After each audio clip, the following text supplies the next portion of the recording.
Buongiorno! Have you always dreamed of living in Italy? Well, tune in because I'm going to answer your top questions and tell you how you can make it happen.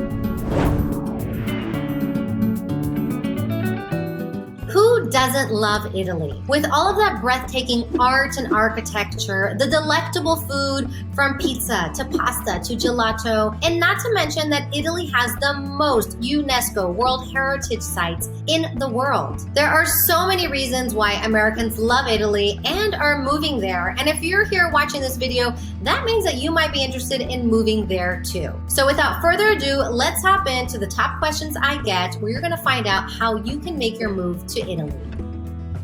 Question 1. Can Americans move to Italy? So US citizens can stay in Italy for up to 90 days within a 180-day period. But to move there, to live there, you're gonna have to get your paperwork in order, which means you're going to need a visa. And there's actually a few that you can choose from that'll get you there. You can also move to Italy if you have Italian citizenship. Now, a lot of Americans actually do qualify for Italian citizenship through citizenship by descent. I'll be talking about this in just a little bit, so please do stick around.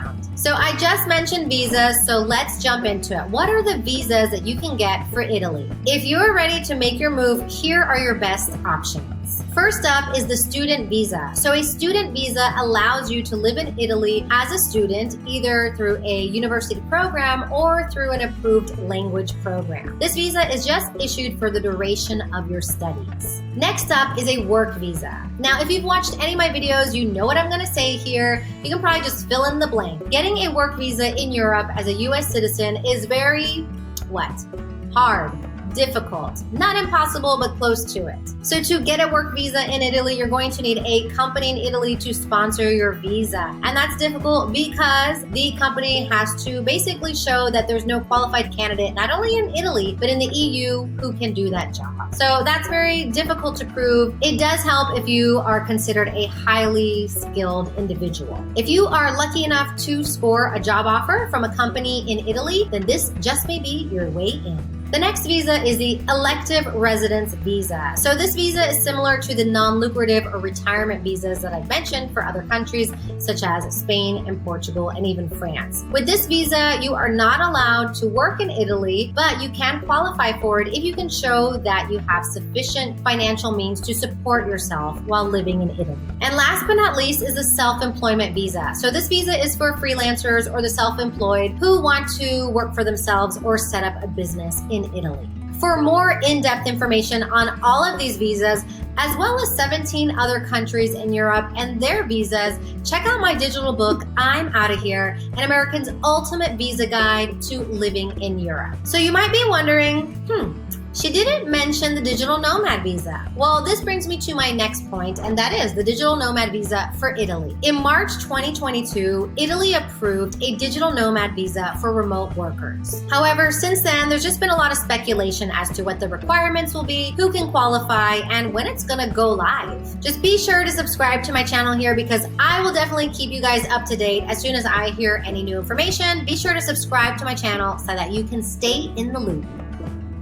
Next up is Italian citizenship by descent. Now, there are thousands of Americans living in Italy who were able to obtain their citizenship by ancestry. So Italy isn't the only country that offers citizenship by descent. So citizenship by descent is just an opportunity for someone to gain citizenship via their parents, grandparents, or even great-grandparents' countries of birth. Many countries in Europe offer this. So for Italy, in order to be eligible to qualify, you just have to show proof of unbroken Italian lineage. Now, I go over this more in a blog post that I have below, so be sure to check that out. All right, so let's talk about jobs in Italy for Americans or for English speakers. I've already mentioned that as a US citizen, you don't have the legal right to work in Italy unless if you are able to acquire a work visa. And to get that work visa, you're going to need an Italian company to sponsor your visa. And I also mentioned that is very difficult to do. So finding work in Italy will be very difficult, especially if you don't speak Italian. Some of the sectors that you may have a better shot at are going to be those of tech, science, finance, engineering, and other highly qualified skilled labor. Now, there may be a possibility for you to be able to work remotely for a company located outside of Italy with this self-employment visa, but it's not something that is very easy to obtain, and you really need to work with an immigration lawyer who really knows what they're doing. Next is the cost of living in Italy. Like anywhere in the world, the cost of living is going to depend on many factors: the region, the city, the location, and of course, your own lifestyle and needs. If you're coming from a medium to large size city in the US, then moving to Italy will definitely be less expensive. On average, Italy is about 30% less than living in the US, but of course, prices have been going up like they have all over the world due to inflation and in a lot of places that Airbnb effect, where people are taking housing off of the market for tourist rentals, and that is really driving up the rental market and also just housing market in general. If you are looking to live in a major city in Italy, well, you're not going to find dirt cheap prices, but do your research to see what it is you can afford. Daily expenses and rent, like anywhere, are going to be much less expensive in a smaller town or village. I'm sorry I can't give you any exact numbers, but the cost of living is just so varied and there's so many variables that it really will just depend. Let's talk about the best places to live in Italy. If you are moving from the US, these are some of the most popular major cities in Italy. And let's start with Rome. So Rome is the largest city in Italy, and honestly, it is like walking around an open-air museum. People are drawn to Rome not only for its beauty, but also it has a great work-life balance. It's really international, so there are opportunities to build community. It also has close access to the sea, and for being a major capital, it has a lower cost of living than a lot of the other capital cities in Western Europe. Next stop is Milan, the fashion capital, and also Italy's most modern city. If you're looking for a more trendier lifestyle, then this may be the best fit for you. While it is considered the most expensive city in Italy, prices there are still going to be much less than living in other countries in Western Europe. Milan is located in northern Italy, so that gives you not only access to the north of the country, but other neighboring European countries. So it's great if you want to travel around. Another thing to note is that English is more widely spoken in Milan than it is in other cities in the country. Let's hop over to Bologna. Did you know that Bologna is the food capital of Italy? Bologna is a smaller city. There's about 400,000 people living there, and it's also home to the University of Bologna, which means that it's a student town, and not only that, but it attracts students from all over the world. That student population helps to keep prices down, but also gives the city a liberal, vibrant feel. Although Bologna is a smaller city, there's still plenty of happening there, lots of opportunities to enjoy concerts, cultural events, and more. Last up is Florence. Florence is the capital of the Tuscan region, so probably when you think of Italy, you may be thinking of this part of the country. Florence is also less expensive than Rome and Milan, and also if you live here, you're going to get to experience all 4 seasons. In Florence, you will definitely feel that more laid-back vibe, and one of the best things about living here is that there's so much to explore nearby.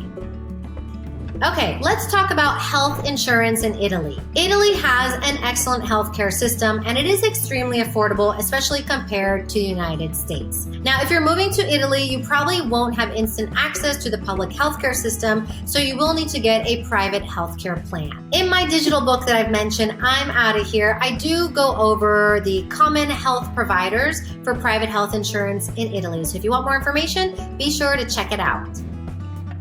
Another question I often get is, can US citizens retire in Italy? Italy does not offer a specific retirement visa or visa for retirees, but what they do offer is the visa that I mentioned before, the elective residence visa. And again, this is a visa that you can qualify for if you can show that you have the financial means to support yourself in Italy without having to seek work.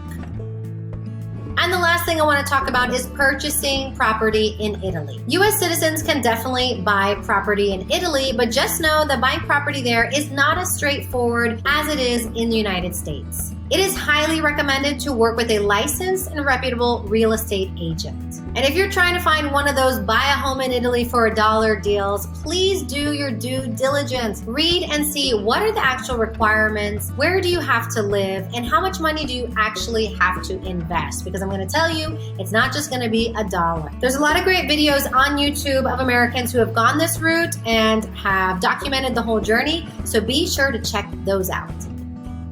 All right, that is it. So if you're new here, my name is Seppi, rhymes with Peppy from SheHitRefresh.com, and I teach women aged 30 and over how to move abroad sooner rather than never. I myself made my own move from Texas to Spain in 2015 at 35 years old. I've been here 8 years now, and I am loving my life. If you need more resources to help you with your move to Europe, please check out my digital book, I'm Out of Here, An American's Ultimate Visa Guide to Living in Europe. Again, I break down the 18 easiest countries to move to based on over 50 viable visa options. And if you're a woman aged 30 and over, be sure to join my next Move Abroad After 30 masterclass and also join my free Facebook community. You can find the links below. And as always, if you enjoyed this video, please give me a like, turn on notifications, and subscribe to my channel so that you don't miss out on any future Move Abroad content.